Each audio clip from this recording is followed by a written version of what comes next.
থেকে 3 দিনের মধ্যে অটোরিকশা বন্ধের যে নির্দেশ দিচ্ছে এইটা নিয়ে আপনার মতামতটা কি? মতামত সরকারের একটা নিয়ম শৃঙ্খলা, প্রতিটার একটা নিয়ম শৃঙ্খলা আছে। জিনিসটা বেশি যদি মানুষকে প্রেজেন্ট দেয়, এখন কিন্তু কাজকর্ম নাই, চাকরি নাই। হ্যাঁ, এখন অবৈধ হলেও পেট বাঁচানোর জন্য এটা আমাদেরকে করা হয়।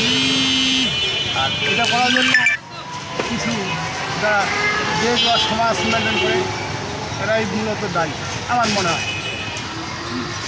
এই নির্দেশটা আপনি মানবেন কিনা? হ্যাঁ, মানবো না কেন? আমরা তো দেশের মানুষ, আমরা দেশের বাইরে না। হাইকোর্ট থেকে যে 3 দিনের মধ্যে অটোরিকশা বন্ধের নির্দেশ দিছে এটা কি আপনি জানেন কিনা? আমি শুনছি।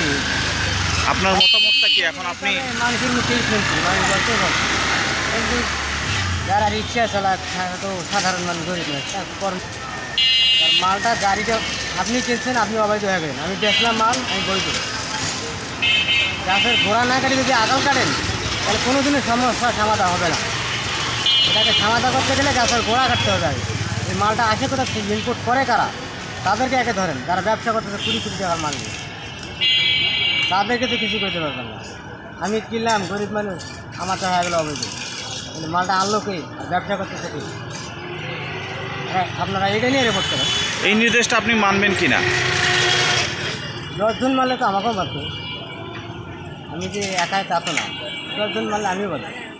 ঠিক। আপনাদের যে 3 দিনের মধ্যে হাইকোর্ট যে আপনারা নির্দেশ দিচ্ছে যে অটোরিকশা বন্ধ করে দেওয়ার জন্য, সেক্ষেত্রে আপনার মতামতটা কি একটু বলেন? আমার মতো এত টাকা পয়সা খরচ আমরা গাড়ি মানলাম, আমি যদি না চালাইতে পারি আমরা গরিব কেন্দ্রে চলবো। কারণ এই দেশে সরকার অনুমতি দিতে বলে তো এই দেশে এগুলা চলতেছে। আমরা তো আর জোর করে আনছি না এই দেশে। কারণ আমরা যদি না চালাইতে পারি আমরা কেন্দ্রে থাকবো, বউগুলার নিয়ে কেন্দ্রে বাঁচবো, কেন্দ্রে খাইবো। ঠিক আছে, এখন যদি তুললে তো সরকারে, এখন সরকার তুলতে পারে, রাখতে পারে, সরকারের ব্যাপার। ঠিক আছে, কারণ আমরা তো সরকারের উদ্যোগের। এই নির্দেশ আপনারা মানবেন কিনা? না, আমরা এই নির্দেশ কেমনে মানবো? ওরা যদি একজন নির্দেশ দেয়, আমরাও তো মোটর রিক্সাগুলো শ্রমিক ভাইয়ের আছে, ওরাও তো আর এক নির্দেশ দিতে পারে। এটা তো অবশ্যই সরকারে দেখবে, কারণ ওরাও সরকারের, আমরাও তো সরকারের পাবলিকই। ঠিক আছে, কারণ এগুলো যদি আমরা না চালাতে পারি আমরা কেনমে থাকবো, ঢাকা শহরে কেনমে চলবো? এত টাকা পয়সা, আনাজ তরকারি এত দাম, হ্যাঁ, চাউলের দাম, ঘর ভাড়া এত কিছু। ঠিক আছে। থেকে যে 3 দিনের মধ্যে অটোরিকশা বন্ধের নির্দেশ দিছে সেটা আপনি জানেন কিনা? এটা আপনার মতামতটা কি? আমি তো জানি, কারণ অটো বন্ধ করে দিলে তো আমাদের সমস্যা হয়, চলার সমস্যা হয়। অটো চলে তো সংসার চলে, অটো চলে তো সব কিছু আমরা চলে, ছেলে মেয়ে মানুষ চলে, সব কিছু করি, অটো চলে। অটো বন্ধ হলে তো আবার আমাদের অবস্থা খারাপ হয়। যে নির্দেশটা দিছে নির্দেশটা আপনি কি মানবেন? না, এই নির্দেশ কেমনে মানে? তাহলে একটা অন্য একটা পথ করে দেখ, অটোর একটা এড়িয়ে ভাগ করে দেখ। এইভাবে একবারে অটো ধরলে তো পরে আমাদের সমস্যা না। আর রিস্কেও তো চালাইতে পারি না। আগে তো রিস্কে চালালাম, এখন রিস্কে তো মানুষ ওঠে না, এখন তো অটো ছাড়া হয় না।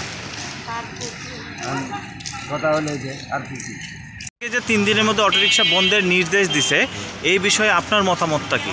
আমার মতামত হচ্ছে গাড়ি না বন্ধ করাই ভালো। কিন্তু গরিব মানুষ কত ঋণগ্রস্ত হয়ে গাড়ি কিনেছে, গাড়ি ঘোড়া কিনেছে, গাড়ি ঘোড়া কেনার পর থেকে তারা ঋণগ্রস্ত, এই ঋণগ্রস্তগুলোকে দেবে কী করি?